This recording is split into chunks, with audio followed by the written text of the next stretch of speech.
আসসালামু আলাইকুম সবাইকে।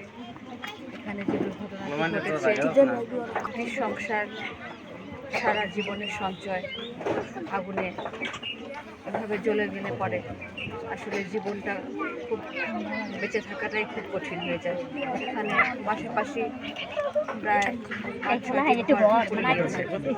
মানুষের সঞ্চয়, অর্থ সম্পদ এটা বড় কথা না, এটা একটা সারা জীবনের যে সঞ্চয়, ফসল, যে সংসার সব শেষ হয়ে যাওয়া, এটা আসলে কোনো ভাষা দিয়ে প্রকাশ করার মতো।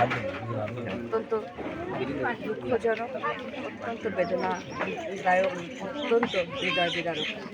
তো শফিকুর রহমান কিরণ সাহেব চেষ্টা করেছেন ওনাদের কষ্টে, ওনাদের পাশে থাকা।